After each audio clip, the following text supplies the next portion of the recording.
Hello everyone, we have reached another goal on this YouTube channel of 1,100 subscribers.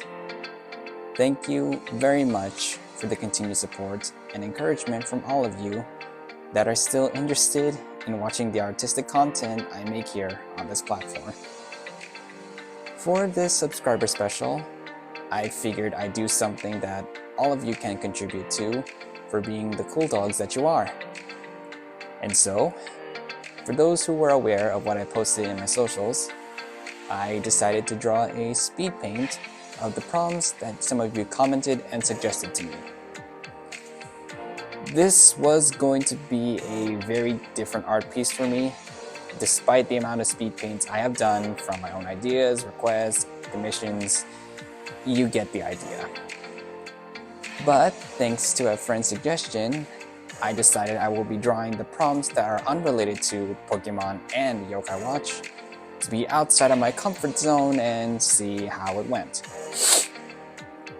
It has been a while since I decided to voice over a speed paint like this, so I'll try my best to explain the process and experience that came from creating this without being too lengthy and off tangent here. So expect a bit of improv with this. So, 3 prompts were chosen for this speed paint, and all of them referenced video game characters that come from classic video game consoles. It took me a bit to think about the title, but the name I came up for this artwork will be called the Classic Console Clutch. Alright. As I searched online for good references to use for these characters, I was nervous about how I will be able to pull this off with the skills that I have learned and improved on for the past 8 years I've been digitally drawing for. Though I knew there was a first time for everyone, and so the drawing began. The sketches were coming alright for each of the characters. Wolf O'Donnell was the hardest to work on in my opinion because of the specific outfit this character was wearing that the commenter specifically suggested. But I pulled through with it, doing best I can. As I used the references to think about the poses, I didn't want to just copy the same angles as they were in the references since that wouldn't be much of a challenge for me.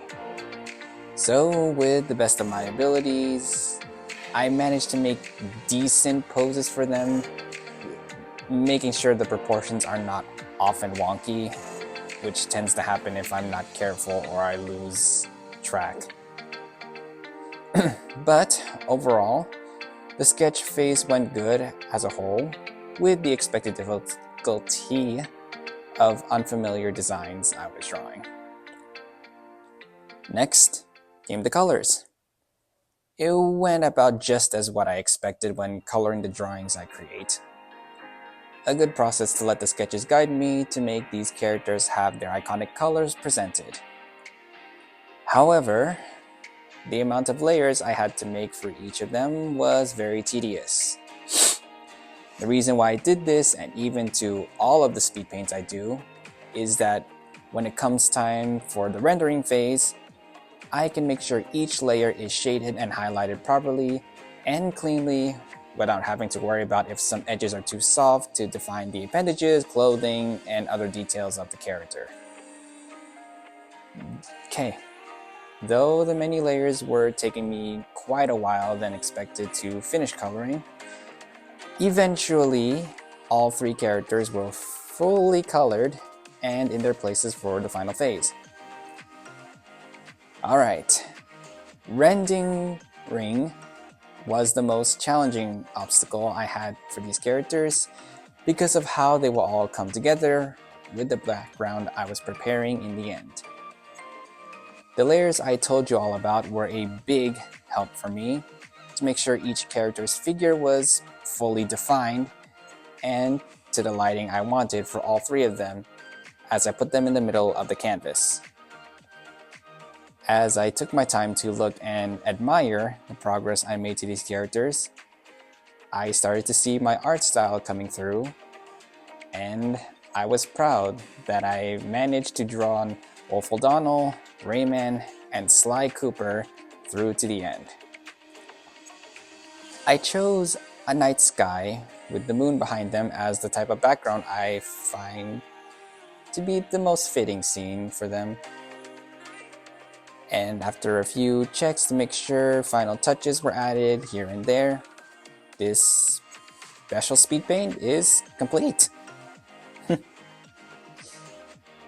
Well, I hope you all enjoyed seeing and hearing how this art piece turned out, and that you all continue to look forward and see what else I can create and learn about to further brighten up your days with the talent and skills I share to entertain you.